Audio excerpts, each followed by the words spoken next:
నమస్తే. ఈరోజు ప్రపంచ డయాబెటీస్ దినోత్సవం నవంబర్ 14. డయాబెటీస్ ఆరోగ్య విజ్ఞానం సిరీస్లో ఆహార నియమాల గురించి చెప్పుకుంటున్నాం. వ్యాయామం గురించి కూడా చెప్పాను. ఈరోజు డయాబెటీస్ దినోత్సవం సందర్భంగా ఒక ప్రత్యేకమైన సమాచారం, that is intermittent fasting. Intermittent fasting అనేది డయాబెటీస్ రివర్సల్.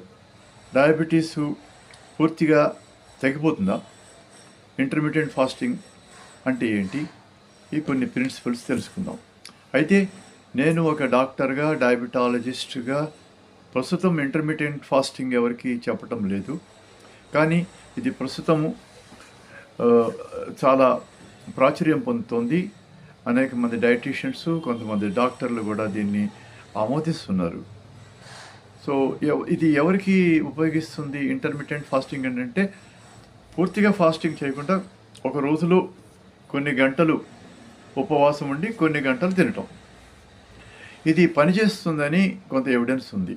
మనకి ఆహార నియమాల్లో కిందసారి 1800 క్యాలరీ డైట్ గురించి చెప్పాను కదా. లో క్యాలరీ డైట్స్ అంటే 800 క్యాలరీ డైట్స్ ఉన్నాయి. వెరీ లో క్యాలరీ డైట్స్ అంటే చాలా తక్కువ క్యాలరీస్ ఉన్నవి 600 క్యాలరీస్ డైట్స్ ఉన్నాయి. ఇవి క్రాష్ డైటింగ్ అని కూడా అనొచ్చు. 800 క్యాలరీస్ డైట్లకి 600 క్యాలరీస్ డైట్కి ఉదాహరణకి తర్వాత చెప్తాను.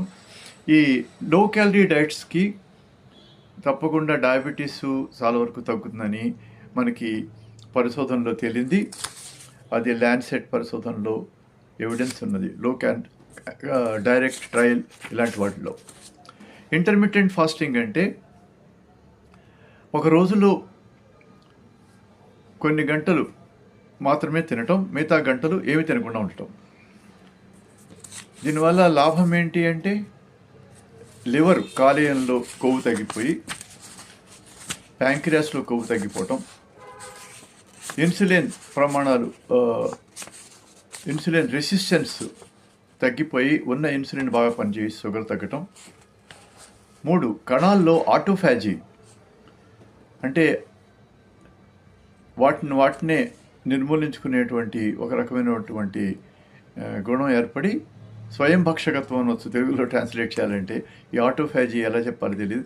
దీనివల్ల భవిష్యత్తులో క్యాన్సర్ రాదని, షుగర్ తగ్గిపోతుందని సిద్ధాంతాలు ఉన్నాయి. ఆటోఫాజీ.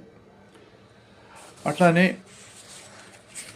ఇన్సులిన్ రెసిస్టెన్స్ తగ్గిపోయి బీటా సెల్స్ నుంచి సెన్సిటివిటీ పెరిగి ఇన్సులిన్కి కొన్నాళ్ళు రెస్ట్ వచ్చి షుగర్ తగ్గిపోతుందని.